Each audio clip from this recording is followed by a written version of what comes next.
श्री स्वामी समर्थ. मी योगिता स्वागत करते तुमचं माझ्या चॅनलवरती. आजचा दिवस तुम्हाला शुभ जावो, तुमच्या मनातील सर्व इच्छा पूर्ण हो, हीच स्वामीचरणी प्रार्थना. तर आज ना मी घेऊन आलेले तुमच्यासाठी खास व्हिडिओ, आणि तो कोणता आहे तर माझ्या ज्या मैत्रिणी आहेत त्यांच्या आवडतीचा, म्हणजेच जो रेडीमेड परकर आहे किंवा पेटिकोट म्हणतात त्याला, तर तो कमी कसा करायचा. तर आता मी तुम्हाला दोन पद्धतीने दाखवणार आहे. एक कट करून आणि दुसरा न कट करता तो कसा कमी करायचा ते तुम्हाला दाखवणार आहे. आणि जर जास्त उंच जर ताई असेल तर तिच्यासाठी कसा करायचा, आणि म्हणजे हाईटला जर कमी असेल माझ्यासारखी तर तिच्यासाठी किती कट करायचं ते मी तुम्हाला दाखवणार आहे. आणि एका ताईंनी मला सांगितलं होतं की जो परकर आहे त्याची जी टीप आहे ती कशी उसवायची, तर तेही मी तुम्हाला या व्हिडिओमध्ये सांगितले आहे की जी परकरची टीप आहे ती सोप्या पद्धतीने कशी उसवली जाते आणि त्यासाठी काय करावं लागतं. तर व्हिडिओ स्किप न करता पूर्ण बघा, आणि असे छान छान व्हिडिओ बघण्यासाठी चॅनलला कनेक्ट राहा. लाईक शेअर सबस्क्राईब करायला विसरू नका. तर चला मी आता या व्हिडिओमध्ये तुम्हाला दाखवलेलं आहे की कशा पद्धतीने जो पेटीकोट आहे त्याच्याविषयी जी मला माहिती आहे मी तुमच्या समोर ती आणण्याचा प्रयत्न केलेला आहे. तर चला बघूया व्हिडिओमध्ये. चला तर मग. तर बघा, हा परकर आहे ना कस्टमरने मापाला दिलेला आहे. तर हा परकर ना जास्त कमी करायचा आहे, त्याच्यामुळं मी तुम्हाला आहे ना तो म्हणजे कट न करता दाखवू शकत नाही, कारण तो जास्त कट करावा लागेल. आता एवढा कट करणं म्हणजे आपण त्याला ॲडजस्टमेंट करू शकत नाही, कारण हा जास्त आहे. म्हणजे तरी 5 ते 6 इंचाचा आहे, तर एवढा म्हणजे कमी करायचं असेल तर आपल्याला त्याला खूपच म्हणजे जी पट्टी आहे ती जाड होणार आहे. तर जर तुमचे म्हणजे हाईट जास्त असेल आणि म्हणजे थोडंसंच तुम्हाला कमी करायचं असेल तर तुम्ही आहे ना ही पट्टी, कधी कधी बघा परकरला आहे ना पट्टी अशी पण येते, म्हणजे जी दुमडलेली असते, तर ती दुमडलेली पट्टी ना तुम्ही, ही जी पट्टी आहे ना ती अशा प्रकारे दुमडून घेऊ शकता. जर एवढं कमी करायचं असेल तुम्हाला, जर वरतून जास्त जाड वाटत असेल तर असं करू शकता. पण आता आहे ना जर असं झालर वगैरे असेल ना तर तुम्हाला काहीच करता येत नाही. तर तुम्ही आणि करायचा प्रयत्नही करू नये, माझं असं मत आहे. तर कधी कधी काय असतं ना, आपण असे आतमध्ये दुमडून आहे ना, जे भरपूर जण असं कमी करतात, तर पण मला काही ते आवडत नाही आणि मी ती करत पण नाही. आणि तुम्हाला आता अशी एकदम सोपी ट्रिक सांगते, परकर कट न करता कमी कसं करायचं ते. तर बघा, आता इथं तुम्हाला जर थोडासा 1-1.5 इंचाचा जर कमीच करायचा असेल तर काय करायचं ते मी तुम्हाला दाखवणार आहे. तर टेप बघावं लागेल मला, 1 मिनटं. तर बघा, आता मी इथं टेप घेतलेला आहे आणि इथं बघू शकता तुम्ही. आता समजा एक 1 ते 1.5 इंचचं जर कमीच करायचं असेल आपल्याला, 1 किंवा 1.5 इंच, तर त्यासाठी ना तुम्ही बघू शकता ही जी पट्टी आहे ना ती अशा पद्धतीने दुमडू शकता. आणि जर तसं नसं तर तुम्हाला जमत नसेल तर हीच पट्टी ना तुम्ही अशा पद्धतीने दुमडूनही जो परकर आहे तो कमी करू शकता. जास्त करायचा नसेल, 1-1.5 इंचाचा करायचा असेल तरच तुम्ही असं करू शकता. तर नक्कीच ट्राय करून बघा. काहीच करायचं नाही आहे, फक्त अशा पद्धतीने ना आपल्याला ही पट्टी आतमध्ये दुमडायची आहे अशी, आणि दिसायला पण छान दिसतं आणि कुठंच जे आहे तो आपला परकर बिघडत नाही. पण मला आहे ना आता हा परकर जास्त कट करावा लागेल, कारण हाईटनुसार आपल्याला जो पेटीकोट आहे तो करायचा असतो. तर बघा, तुम्ही अशा पद्धतीने करून बघा. जो परकर आहे तो खूप छान कट होतो आणि व्यवस्थित असा होतो. बघा, अशा पद्धतीने तुम्ही कट करू शकता. याला कट म्हणजे कट न करता तुम्ही ना परकर अशा पद्धतीने कमी करू शकता. पण जास्तच जर कमी करायचं असेल तर कट केल्याशिवाय पर्याय नाही आहे. आणि हो, अजून एका ताईंनी विचारलं होतं की टीप कशी उसवायची. तर इथे ना जर वरलाक केलेली असेल तरच टीप उसवायला सोपी जाते. पण जर अशा पद्धतीने जर ही टीप असेल ना तर मात्र मग उसवता येत नाही. त्याला आहे ना आपल्याला सुई किंवा म्हणजे जर सुई दोरा उसवण्याचा जे आपल्याला एक भेटतं बघा, ते 10 रुपयाला असतं माझ्या तरी मते, तर त्याने करायची असते. तर ही तर आपल्याला ना सुईच्या साहाय्यानेच उसवावी लागते. तर चला, मी दुसरे जो नेक्स्ट व्हिडिओ आहे त्याच्यामध्ये उसवण्यापासून तर स्टिचिंगपर्यंत सर्व व्हिडिओ दाखवलेला आहे. तर व्हिडिओ पूर्ण बघा, स्किप न करता बघा. तुम्हाला खूप छान असं मी समजून सांगितलेलं आहे. तर चला सुरुवात करूया व्हिडिओला. तर बघा, एकाच कस्टमरचे ना 2 परकर होते. तर आता एक तुम्हाला मी समजून सांगितलं होतं की कशा पद्धतीने त्याचं कमी करायचं आहे. तर हा ना दुसरी पद्धत आहे. तर याची उसवण्याची ना जर वरती वरलाक केलेला असेल तर मी तुम्हाला आधी सांगितलंच होतं, तरच तो उसवता येतो. आणि आता इथे आहे ना मी मापाला परकर घेतला होता, कारण आहे ना म्हणजे भरपूर वेळेस आहे ना कधी-कधी टेलरिंग काम करणं पण काय सोपं नसतं. कधी-कधी चुका होतातच आणि चुकांतूनच माणूस शिकत असतो. तर इथं बघा, म्हणजे ना जर आपण मापाला परकर घेतला नाही तर एकतर तो आहे ना जास्त कमी होतो किंवा थोडासा मोठाच होऊन जातो. पण त्यापेक्षा काय करायचं आपण, जर म्हणजे दुसऱ्या कोणाचा जर आपल्याला घ्यायचा असेल कस्टमरचा, तर त्यांना आहे ना त्यांच्याकडे जो जुना पेटीकोट असेल तो मागवायचा तरच करायचा. आणि आपलं घरचं असलं ना आपलं कसं चालून जातं, कसंही आपण थोडंफार इकडं तिकडं होतं. पण जर कस्टमरचं करायचं असेल तर मापाला आधी त्यांच्याकडून पेटीकोट मागवून घ्यायचा, जुना असला तरी चालेल. तर बघा आता त्यांचं एवढं कट करायचा होता, तर आता कट करायचं म्हटल्यावरती ना तर मला 1-2 म्हणजे माझ्या आधीच्या व्हिडिओमध्ये 1-2 ताईंनी कमेंट केली होती की एवढा उद्याप करत बसण्यापेक्षा आहे ना खालूनच जो आहे ती टीप मारायची आणि नंतर परकर आहे ना आपण धुतल्यानंतर आहे ना आक असतो तर ती टीप पुसून घ्यायची. पण आहे ना मला ते वेगळंच वाटतं, जाड वाटतं तिथं.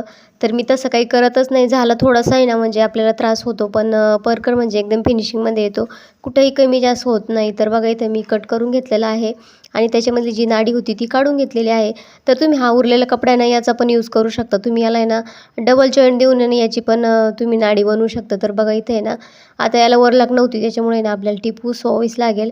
आणि याला पण जास्त काही नाही करायचं, थोडीशी जी जी म्हणजे समोरील बाजू आहे ना त्याला जास्त टीप दिलेली असते, तर ती थोडीशी पुसून घ्यायची आणि सरळ असं आहे ना पट्टी ना वरची ओढून घ्यायची आहे. पण ओढताना लक्ष द्यायचं आहे की दुसरीकडे कपडा फाटला जाणार नाही किंवा ओढला जाणार नाही. तर बघा आता इथे ना मी जिथं जास्त दाट टीप असेल तिथे ना सुईच्या साहाय्याने ना काढून घ्यायची आहे आणि आपल्या हाताच्या साहाय्याने पूर्ण जी वरची पट्टी आहे म्हणजे जी नेफापट्टी आहे तीच काढायची आहे. आपल्याला जिथं आपल्याला परकरची जी नाडी आहे म्हणजेच पेटीकोटची जी नाडी आहे ती टाकायची आहे. तर तोच भाग आपल्याला आहे ना सुटा करून घ्यायचा आहे.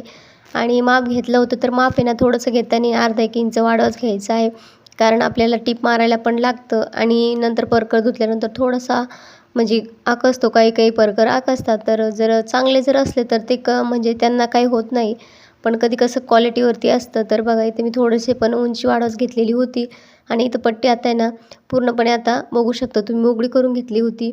आणि जर तुम्हाला वाटतच असेल की आपल्याकडून कमी जास्त होते तर बघा इथं मी जी पट्टी आहे ती डबल करून घेतलेली आहे आणि इथे आहे ना अशा प्रकारे ना ही जी आहे तर खुणा करून घेतलेल्या आहे. म्हणजेच ना 1-1 इंचावरती आपल्याला 3 टक्स मारायचे आहे. तुम्ही पाठीमागून मारू शकता किंवा मधोमध मारू शकता, पण आहे ना म्हणजे जी आपली पाठीमागच्या कमरेच्या साईडला जी पट्टी येईल ना तिथंच आपल्याला 3 टक्स मारायचे आहे. आणि नाही मारले तरी चालेल, कारण जेव्हा आपण वरची पट्टी जोडतो ना तेव्हा आपल्याला वाटलंच की खालचा भाग जास्त होतो आहे तर खालच्या भागाला जी टक्स मारायचा आहे किंवा वाटलं वरचा भाग होतो आहे तर वरचा भाग थोडासा ओढून घ्यायचा आहे किंवा त्याला छोटासा टक्स मारायचा आहे. तर बघू शकतो इथं पूर्ण परकरला मी ना आधी टीप मारून घेतलेली आहे आणि एक साईड आपल्याला अशी सुट्टी ठेवायची आहे, जेणेकरून आपल्याला आहे ना तिथं तिरका टक्स मारावा लागतो जसा आधी आपल्या पेटीकोटला म्हणजे रेडीमेड पेटीकोटला असतो तसा. तर बघा आता पूर्णपणे मी याला टीप मारून घेतलेली आहे आणि एक साईड थोडीशी आपल्याला ओपन ठेवायची आहे. तर पूर्णपणे ना परकर तुम्हाला आहे ना पूर्ण सुटा करून घ्यायचा आहे, म्हणजे कुठंच त्याला जॉईंट राहायला नाही पाहिजे. तर आता पूर्ण मी याला टीप दिल्यानंतर आपल्याला आहे ना जी वरची पट्टी आहे ती दुमडून घ्यायची आहे आणि जी सुलट बाजू आहे म्हणजेच परकरची वरील बाजू त्याच बघा तुम्ही अशा पद्धतीने आला पाहिजे. तर जी आतील बाजू आहे त्या आतील बाजूने म्हणजे ज्या साईडने आपण आता परकरच्या ज्या टिपा मारून घेतलेल्या होत्या, ज्या कळ्या असतात त्या कळ्यांना म्हणजे त्या कळ्याही एकदम व्यवस्थित अशा होतात. तर बघा इथं जी तुम्हाला दिसत असेल ज्या कळ्या आहे त्या कळ्यांचा जो आपण जॉईंट दिलेले आहे ते वरतून आलेले आहे आणि मग नंतर आहे ना जी आपली नेफापट्टी आहे ती आतून जाते. तर आता याला मी पूर्ण आहे ना छान अशी शिलाई देऊन घेत आहे. तर शिलाई देताना तुम्हाला मी सांगितलं होतं इथं टक्स जर तुम्हाला समजलं नसेल तर आता ही वरचा जो नेफा आपण जोडतोय ना तर तिथं तो आहे ना तो कमी पडतो आणि खालचा जो भाग आहे तो कारण त्याला गोलाकार आकार दिलेला असतो त्याच्यामुळे ना तो लांब असतो. मग आहे ना आपण काय करायचं आहे जी मधली कळी आहे ना त्या कळीलाच 2 टक्स देऊन घ्यायचे आहे. जसं जर कपडे जास्त वाटत असेल तर थोडीशी पुढे गेल्यानंतर तुम्ही टक्स मारू शकता, पण 1 किंवा 2 तुम्हाला टक्स मारावेच लागतात. तर बघा इथं मी अंदाज घेऊन बघितला, जसं आपण ब्लाऊजची बाही जोडतो कधी कमी जास्त होते तर आपण तिला एक तर ओढून लावतो किंवा मग थोडीशी ॲडजस्टमेंट करतो, तशाच पद्धतीने इथंही करावं लागतं. तर बघा छान अशी आपली जो वरची नेफापट्टी आहे ती जोडून झालेली आहे. तर बघू शकता तुम्ही आणि तुम्हाला फिनिशिंग पण दाखवते मी. आता अशी जोडून घेतल्यानंतर याला आहे ना आतल्या साईडनी ना जी आहे ती टीप मारायची आहे आपल्या. बघू शकता तुम्ही कशाप्रकारे जर जिथं आपण आहे ना पाठीमागून जी कळ्यांची बाजू होती जॉईंट जोडलेली त्याच साईडने आता आपण जी सुलट बाजू आहे म्हणजेच वरील बाजू पेटीकोटची, तर त्याला आपण आता टीप मारून घेत आहे. म्हणजे जी शिलाई आहे ती पण दिसणार नाही. तर तुम्ही याला दाबटीपही देऊ शकता, पण शक्यतो दाबटीपची काही गरज पडत नाही. तर बघा,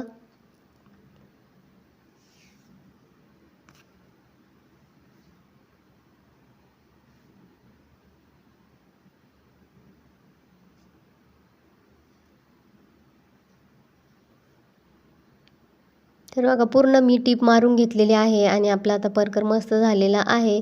तर आता आपल्याला ना जी कडाची साईड आहे ती जॉईंट करून घ्यायची आहे. म्हणजे जे आपण पूर्णपणे परकर जो आहे तो उसवला होता. तर बघा आता साईडची जी पट्टी आहे आणि जेव्हा आपण जी नाडी ओवतो तिथं आल्यानंतर आहे ना थोडंसं तिरकं टक्स मारायचा आहे आणि आपल्याला तिथं थोडासा जो दाबा आहे तो वरती उचलून घ्यायचा आहे, म्हणजे जेणेकरून तिथं उसवले जाणार नाही. तर बघू शकता तुम्ही, छान असा आता आपला परकर रेडी झालेला आहे. तर तुम्हाला मी माप जे आहे ते घेऊन, म्हणजे जो आपला आधी जुना जो कस्टमरने दिलेला परकर होता त्याच्यावरती ठेवून दाखवते की कशा पद्धतीने तो कमी झालेला आहे आणि किती मापात आलेला आहे. तर तुम्हाला सांगितलं होतं मी 1-1.5 म्हणजे थोडासा नॉर्मल असा मी ना वाढवा ठेवलेला होता. कारण कसं धुतल्यानंतर तो थोडासा, कारण हा परकर जुना आहे आणि जुना झाल्यामुळं तो थोडासा कमी जास्त होतो. तर थोडंसं नॉर्मल आपल्याला वाढवा घ्यायचा आहे. तर बघा इथं आपण नाडी बनवणार आहोत. तर चला, आजचा व्हिडिओ कसा वाटला कमेंट करून नक्की सांगा. व्हिडिओ आवडल्यास लाईक शेअर सबस्क्राईब करायला विसरू नका. धन्यवाद.